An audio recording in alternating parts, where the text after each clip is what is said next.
현대인의 정신 건강, 빼놓을 수 없는 화두가 되었습니다. 특별한 이유 없이 극심한 불안과 초조함을 호소하는 불안장애는 유독 한국인에게 많이 나타난다고 하는데요. 오늘 건강 365에서 준비했습니다. 예, 저 아무 일도 없는데 마음이 자꾸 불안해서 어쩔 줄 모르겠고요.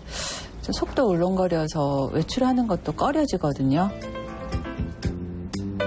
영화 이보다 더 좋을 순 없다. 인사이드 아웃. 7월 사회생의 공통점 아십니까? 바로 불안장애를 소재로 했다는 점인데요. 불안장애는 현대인들이 앓고 있는 대표적인 정신질환 중 하나입니다. 원장님, 불안장애 무엇인지 설명 부탁드립니다. 중요한 일을 앞두고 그 일을 잘할 수 있을까 하는 불안감이 생기는 것은 정상적입니다. 그런데 특별한 일이 없는데 온종일 몇 개월 이상 그런 불안감이 나타난다면 몹시 힘든 일이겠죠. 바로 이러한 질환이 불안장애입니다. 불안장애가 있는 사람은 항상 마음이 불안해서 안절부절 못하며 잘 놀라기도 합니다. 또 자율신경이 과도하게 긴장돼 심장이 빨리 뛰고 목이나 어깨의 통증, 소변을 자주 보거나 소화가 잘 안 되기도 하는데요. 때로는 가슴이 답답해 목에 이물감을 느끼기도 합니다. 항상 우유부단해 사소한 일도 지나치게 근심함으로 초조감, 우울감 등 증상을 느끼기도 하는 매우 힘든 병입니다. 보건복지부의 조사에 따르면 불안장애의 평생 유병률은 2006년 6.9%에서 2011년 8.7%로 26% 증가했는데요. 불안장애는 처음부터 정신치료를 받게 되는 경우도 있지만 대개 심장 근육, 폐 이상 등으로 다른 검사와 치료를 받다가 후에 밝혀지기도 합니다. 불안감이 심해 스스로 통제가 안 되고 일상생활에 불편을 느낄 정도라면 전문의와의 상담이 필요합니다.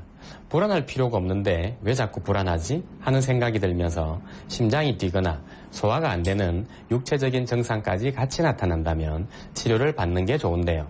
보통 불안장애는 10대의 발병에 성인까지 증상이 지속되며 25% 정도는 공황장애로 발전됩니다.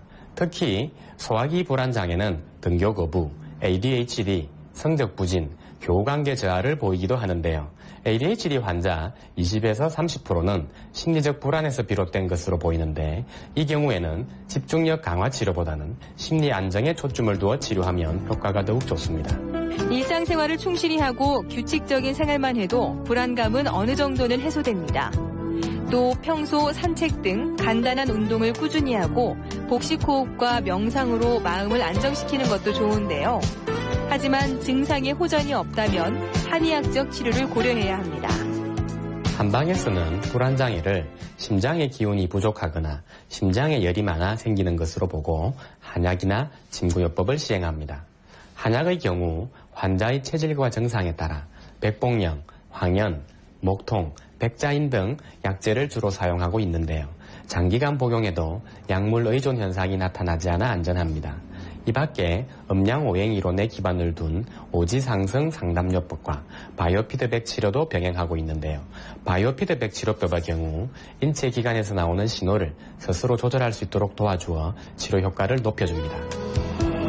현대인을 괴롭히는 마음의 병은 불안장애 외에도 많습니다. 이런 마음의 병은 의지의 나약함으로 인식해 치료를 받기를 꺼리다가 나중에 상황이 악화돼서 치료받기 일쑤인데요. 몸이 아프면 병원을 찾듯 마음이 아파도 관련 병원을 찾는 것이 좋겠습니다. 건강 365였습니다.